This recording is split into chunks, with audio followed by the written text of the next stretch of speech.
പാവയ്ക്ക ഇഷ്ടമല്ലാത്തവർക്കും ഇഷ്ടമാകുന്ന രീതിയിൽ നമുക്കൊരു പാവയ്ക്ക അച്ചാർ ഉണ്ടാക്കിയാലോ. അതിനായിട്ട് ഞാനിവിടെ ഒരു പാവയ്ക്ക എടുത്തിട്ടുണ്ട്. നമുക്ക് ചെറുതായിട്ട് കട്ട് ചെയ്യാം. അച്ചാറിനായി പാവയ്ക്ക കട്ട് ചെയ്ത് വെച്ചിട്ടുണ്ട്. പാവയ്ക്ക കട്ട് ചെയ്യുമ്പം അത് ഇതേ രീതിയിൽ റൗണ്ടായിട്ട് 1 ഇഞ്ച് നീളത്തിൽ കട്ട് ചെയ്യണം. അതിന് ശേഷം ഇതേ രീതിയിൽ കനം കുറച്ച് കട്ട് ചെയ്തെടുക്കണം. കട്ട് ചെയ്ത് വെച്ച പാവയ്ക്കയിലേക്ക് 1/2 ടീസ്പൂൺ മഞ്ഞൾപ്പൊടി, 1 ടീസ്പൂൺ മുളക് പൊടി, 1 സ്പൂൺ ഉപ്പ്, ഇതെല്ലാം കൂടെ നന്നായിട്ട് യോജിപ്പിക്കാം. എന്നിട്ട് ഒരു 15 മിനിറ്റ് നേരം നമുക്കിത് റെസ്റ്റ് ചെയ്യാൻ വയ്ക്കാം. ഈ പാവയ്ക്ക നമുക്ക് വറുത്തെടുക്കണം. എന്നിട്ട് ഓയിൽ ഒഴിക്കാം.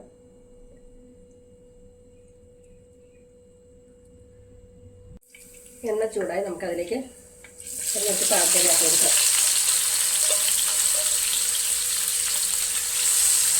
ഇതൊരു ഷാലോ ഫ്രൈ ആയാൽ മതി. ആദ്യം ഫ്ലെയിം കൂട്ടിയിടുക. കുറച്ച് സമയം എടുക്കും ഇത് ഫ്രൈ ആയി വരാൻ. അതിനുശേഷം മീഡിയം ഫ്ലെയിമിലേക്ക് മാറ്റിയിടുക. പാവയ്ക്ക ഇവിടെ ഫ്രൈ ആയി നമുക്കിത് കോരിയെടുക്കാം.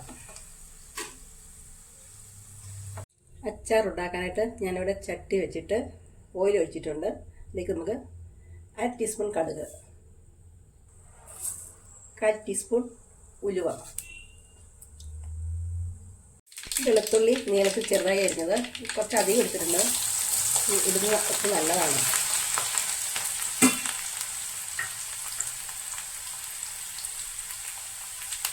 ഇഞ്ചി നീളത്തിൽ ചെറുതായി അരിഞ്ഞത്,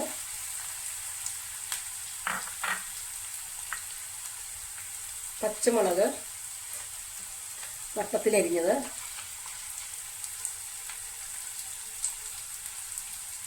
കറിവേപ്പില കുരുവില അരിഞ്ഞത്,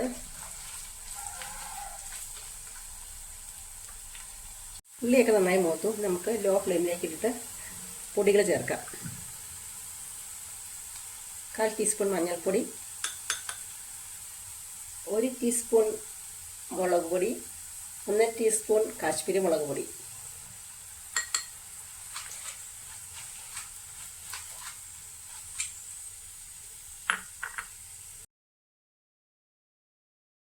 ഒരു ടീസ്പൂൺ കായം ചേർക്കുക.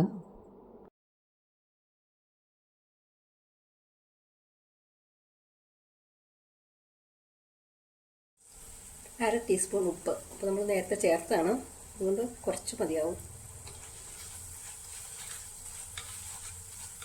പച്ചമുളകൊക്കെ മാറി എന്നിട്ട് 1/4 കപ്പ് വിനീഗർ,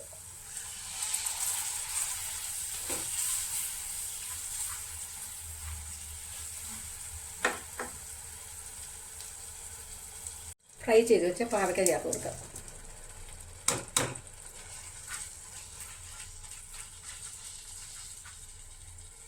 നന്നായിട്ട് ഇളക്കി കൊടുക്കുക. അച്ചാർ ഇവിടെ റെഡിയായി. നമുക്ക് ഫ്ലെയിം ഓഫ് ചെയ്യാം. വ്യത്യസ്തവും സ്വാദിഷ്ടവുമായ പാവയ്ക്ക അച്ചാർ ഇവിടെ റെഡിയായിട്ടുണ്ട്. എല്ലാവരും വെച്ച് നോക്കണേ. ഇഷ്ടപ്പെട്ടാൽ ലൈക്ക് ചെയ്യാനും ഷെയർ ചെയ്യാനും സബ്സ്ക്രൈബ് ചെയ്യാനും മറക്കല്ലേ. Thank you for watching.